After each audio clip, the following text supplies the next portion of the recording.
দেশ থেকে বিদেশ, খেলা থেকে বিনোদন, সব ধরনের খবর নিয়ে আমি মিঠু শুরু করছি নজরে দুনিয়া।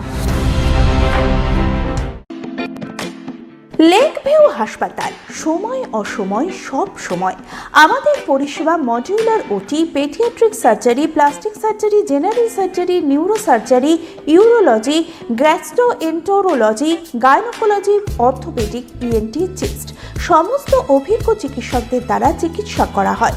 সর্বোন্নত আইসিইউ, এইচডিইউ, প্যাথোলজি, সমস্ত রকমের USG, CT scan, X ray, FNAC, biopsy, tapping. শুধুমাত্র আমরাই পারি স্বল্প মূল্যে অত্যাধুনিক প্রযুক্তির চিকিৎসা, কলকাতা ও হায়দ্রাবাদের বিশেষজ্ঞ চিকিৎসকদের সুপরামর্শ, নিজস্ব ফার্মাসিতে 20% ছাড়ে ওষুধ, প্রতি রবিবার প্রসূতি মায়েদের বিনামূল্যে ইউএসজি পরিষেবা। ঠিকানা লেক ভিউ হাসপাতাল, লালদিঘি মোহনা বাসস্ট্যান্ডের পিছনে, বহরমপুর, মুর্শিদাবাদ। হরমুজের নিরাপত্তা নিয়ে 60 দেশের বৈঠকে সওয়াল ভারতের।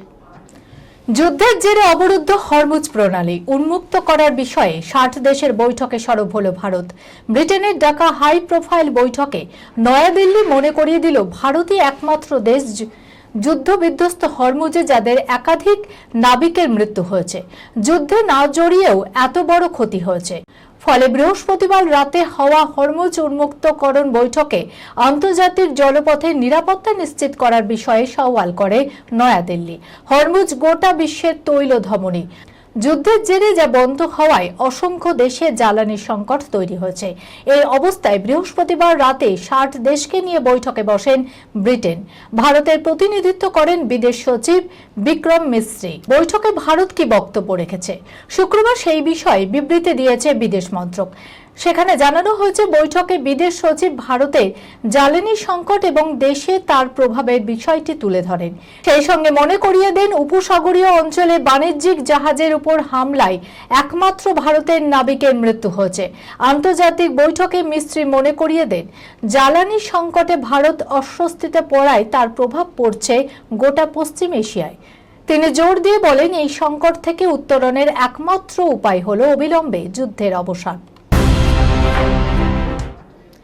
মুন মিশনে মহাকাশচারীর জন্য 43 কাপ করে কফি, পাকা আম, এছাড়াও কি রয়েছে সেই লিস্টে আর কি বাদ গিয়েছে সেই লিস্টে দেখুন।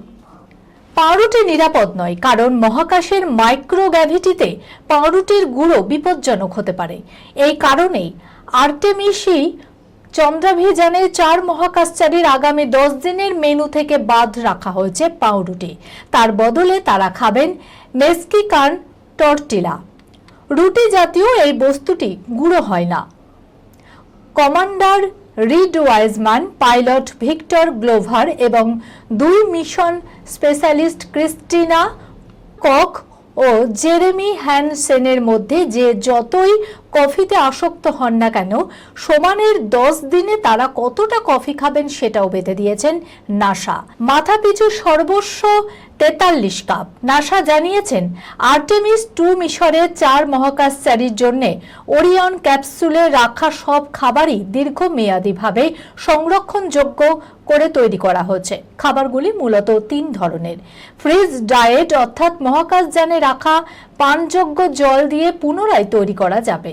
4 মহাকাশচারীর স্বাদ পরীক্ষা করে নিজের নিজের পছন্দ অনুযায়ী মেনু বেছে দিয়েছেন। প্রতিটা খাবারই কঠোরভাবে নাসার পুষ্টি নির্দেশিকা মেনেই তৈরি করা হয়েছে। নাসা জানিয়েছেন, মহাকাশচারীদের জন্য কফি ছাড়াও green tea, mango peach smoothie, chocolate, vanilla ও স্ট্রবেরি এই 3 রকম breakfast drink, lemonade, apple cider, pineapple drink ও কোকোর ব্যবস্থাও রাখা হয়েছে। থাকছে 5 ধরনের ঝাল sauce, maple syrup, chocolate spread, peanut butter, almond butter, ঝাল মাস্টার্ড, স্ট্রবেরি জ্যাম, মধু ও দারুচিনি। ক্যাপসুলে থাকছে নানান ধরনের ফলও। এই তালিকায় রয়েছে পাকা আমও। প্রেমিকাকে দেখতে চেয়ে 300 ফুট উঁচু টাওয়ারে চললেন এক যুবক। তারপর কি হলো দেখুন। কথায় আছে, প্রেম মানেই নাকি পাগলামি। ভালোবেসে কেউ ঘর ছেড়ে পালায়, কেউ আবার আত্মহত্যা পর্যন্ত করে বসে, কেউ বা অবিশ্বাস্য কিছু কাণ্ড ঘটায়। তেমনই এক ঘটনার সাক্ষী থাকলো বিহারের মুজফ্ফরপুর। প্রেমিকাকে একটিবার দেখার জন্য 300 ফুট লম্বা মোবাইল টাওয়ারে চড়ে বসলেন এক যুবক। কেবল টাওয়ারে উঠে পড়ে ক্ষান্ত নয়, ঘন্টার পর ঘন্টা সেখানে দিব্যি বসে রইলেন একটাই দাবিতে, প্রেমিকার সঙ্গে সাক্ষাৎ করিয়ে দিতে হবে। ঘটনাটি ঘটেছে মুজফ্ফরপুর স্টেশন সংলগ্ন একটি মোবাইল টাওয়ারে। জানা যায় মঙ্গলবার বিকেলে বাড়ি থেকে বেরিয়েছিলেন যুবক। রাতভর তার খোঁজ মেলেনি। বুধবার সকাল হতে আচমকা দেখা যায় মোবাইল টাওয়ারে উঠে বসে পড়েছেন। বেলা 11টা নাগাদ যুবক নিজেই পুলিশকে ফোন করেন। তার একটাই দাবি, প্রেমিকাকে এনে দিতে হবে। সেই ভিডিও এখন ভাইরাল হয়েছে নেট দুনিয়ায়। প্রেমিকাকে সামনে না এনে দিলে নামবেন না, এই প্রতিজ্ঞায় টাওয়ারের উপর কাটিয়ে দিচ্ছেন ঘন্টার পর ঘন্টা। রামায়ণের জন্য মাত্র 700 কোটি, বেচবই না। ওটিটি চুক্তি ফিরিয়ে দর কষাকষি প্রযোজকের। বলিউড বর্তমানে দুই রণবীরে কাবু। একদিকে ধুরন্ধর রণবীর সিং, অন্যদিকে রণবীর কাপুর। সদ্য হনুমান জয়ন্তীতে রামায়ণের মেগা বাজেট ঝলক প্রকাশ্যে এনে শোরগোল ফেলে দিয়েছেন কাপুর নন্দন। বিতর্কও অবশ্য কম হচ্ছে না। কেউ টিজারে অদ্ভুত দর্শন লঙ্কা সেনা রাক্ষস দেখে বিদ্রুপ করছেন, তো কারো আবার দাবি রাম হয়েও রোম্যান্টিসিজমে আটকে রয়েছে রণবীর। তবে যুক্তি তর্ক যতই চলুক, রণবীরের 4000 কোটির সিনেমা নিয়ে কিন্তু চর্চার অন্ত নেই। স্বাভাবিকভাবেই এহেন মহার্ঘ সিনেমা নিয়ে ওটিটি প্ল্যাটফর্মগুলির মধ্যে কাড়াকাড়ি শুরু হয়েছে। এবার খবর, রামায়ণের জন্য 700 কোটির ওটিটি চুক্তি ফিরিয়ে দিয়েছেন প্রযোজক নমিত মালহোত্রা। রামায়ণের বাজেট প্রায় 500 মিলিয়ন মার্কিন ডলার, ভারতীয় মুদ্রায় যা 4000 কোটি টাকা। দেশের ইতিহাসে ইতিমধ্যে এত বেশি বাজেটে কোনো ছবি তৈরি হয়নি। সুতরাং সেদিক থেকে দেখতে গেলে রণবীর কাপুরের রামায়ণই হতে চলেছে ভারতীয় সিনেমার মহার্ঘতম ছবি। এই মহাকাব্যকে দুই ভাগে পর্দায় তুলে ধরতে চলেছেন পরিচালক নিতেশ তেওয়ারি।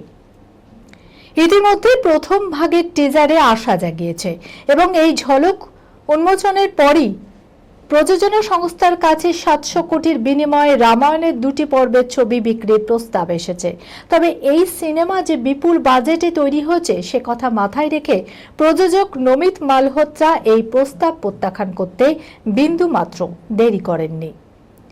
বলিউড মাধ্যম সূত্রে খবর, সংশ্লিষ্ট নামজাদা ওটিটি সংস্থার সঙ্গে পাল্টা দর কষাকষিও শুরু করেছেন প্রযোজক। সেক্ষেত্রে আরও 300 কোটি যোগ করার শর্ত রেখেছেন প্রযোজক মালহোত্রা, অর্থাৎ 1000 কোটির বিনিময়ে রামায়ণের সত্ত্ব বিক্রি করতে রাজি হয়েছেন তিনি। কারণ প্রচার কৌশলী অনুযায়ী বাকি 3000 কোটি টাকা বক্স অফিস এবং মিউজিক সত্ত্ব বিক্রি করেই ঘরে তোলার পরিকল্পনা রয়েছে তার। শেষমেশ কত কোটিতে বিক্রি হবে রণবীর কাপুরের ছবি, নজর থাকবে সেদিকেই। এই খবরের সঙ্গে শেষ করলাম আজকের নজরে দুনিয়া। আপনারা দেখছেন টিভি 24 বাংলা, সংবাদ বিনোদন সারাদিন সারাক্ষণ।